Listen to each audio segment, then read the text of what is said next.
2018 সালে ছাত্র সমাজের আন্দোলনে পরিপ্রেক্ষিতে সরকার সরকারি চাকরিতে কোটা প্রথা বাতিল করে একটা পরিপত্র জারি করে।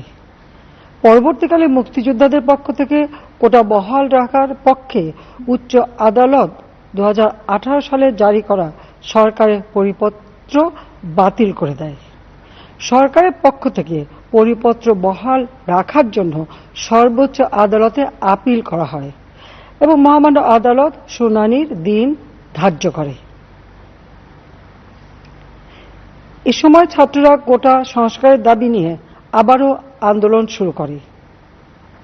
এই আন্দোলনের শুরু থেকেই সরকার যথেষ্ট ধৈর্য ও সহনশীলতা প্রদর্শন করেছে, বরং আন্দোলনকারীদের নিরাপত্তা নিশ্চিত করার ক্ষেত্রে পুলিশ সহযোগিতা করে।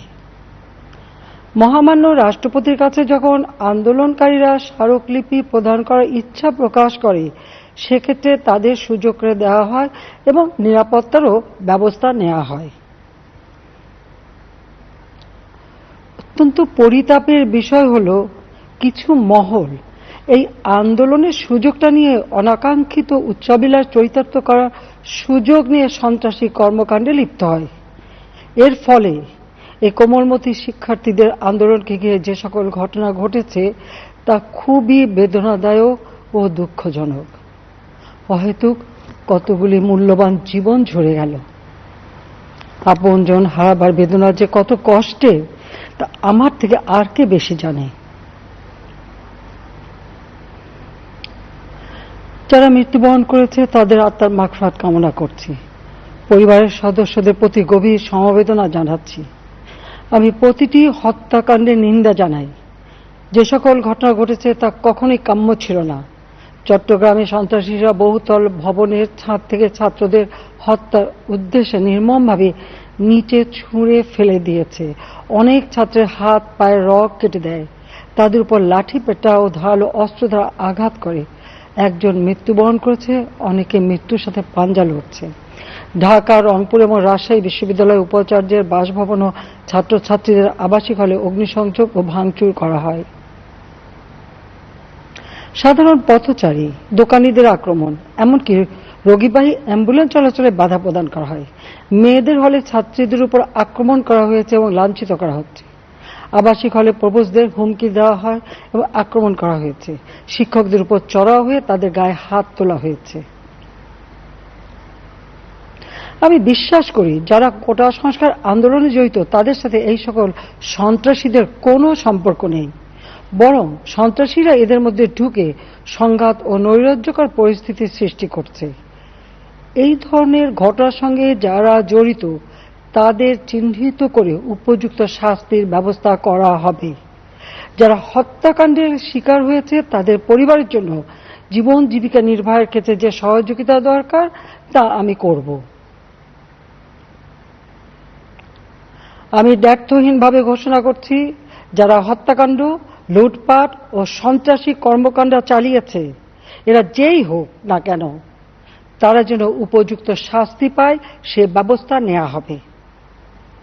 আমি আরও ঘোষণা করছি, হত্যাকাণ্ড সহ যে সকল অনভিপ্রেত ঘটনা ঘটেছে, সুষ্ঠু ও ন্যায় বিচারের সাথে সে সকল বিষয়ে বিচার বিভাগীয় তদন্ত করা হবে। কাদের উস্কানিতে সংঘর্ষের সূত্রপাত হল, কারা কোন উদ্দেশ্যে দেশকে একটি অরাজক পরিস্থিতির দিকে ঠেলে দিল, তা তদন্ত করে বের করা হবে। আমি আন্দোলনরত কোমলমতি ছাত্রছাত্রীদের নিরাপত্তা নিয়ে অত্যন্ত উদ্বিগ্ন। এই সন্ত্রাসীরা যে কোনো সময় সংঘাতের পরিবেশ তৈরি করে তাদের ক্ষতি সাধন করতে পারে। তাই শিক্ষার্থীদের পিতা মাতা, অভিভাবক এবং শিক্ষকদের প্রতি আমার আবেদন, তারা যেন তাদের সন্তানদের নিরাপত্তার বিষয়ে সজাগ থাকেন। একই সাথে সকল শিক্ষা প্রতিষ্ঠানের ছাত্রছাত্রীদের নিরাপত্তার বিষয়টি বিশেষভাবে নজর রাখেন।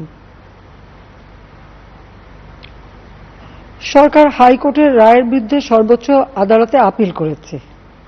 আপিল আদালতে শুনানির দিন ধার্য করা হয়েছে। আদালত শিক্ষার্থীদের কোনো বক্তব্য থাকলে তা শোনার সুযোগ সৃষ্টি করে দিয়েছে। এই আইনি প্রক্রিয়ার মাধ্যমে সমস্যার সমাধানের সুযোগ রয়েছে। এই আইন প্রক্রিয়া সমাধানের সুযোগ থাকা সত্ত্বেও রাস্তায় আন্দোলনে নেমে দুষ্কৃতিকারীদের সংঘাতের সুযোগ করে দেবেন না। সর্বোচ্চ আদালতের রায় আসা পর্যন্ত ধৈর্য ধরে অপেক্ষা করার জন্য আমি সকলকে বিশেষভাবে অনুরোধ জানাচ্ছি। আমার বিশ্বাস আমাদের ছাত্র সমাজ উচ্চ আদালত থেকে ন্যায় বিচারই পাবে, তাদের হতাশ হতে হবে না ইনশাআল্লাহ। মুক্তিযুদ্ধের চেতনায় আমাদের প্রিয় মাতৃভূমিকে সকলের সহযোগিতায় স্মার্ট বাংলাদেশ হিসেবে গড়ে তুলব। আমি আবারও এই অনাকাঙ্ক্ষিত ঘটনায় যারা নিহত হয়েছেন তাদের জন্য গভীর দুঃখ প্রকাশ করছি এবং পরিবারের সদস্যদের প্রতি আমার সমবেদনা জানাচ্ছি। খোদা হাফেজ। জয় বাংলা, জয় বঙ্গবন্ধু, বাংলাদেশ চিরজীবী হোক।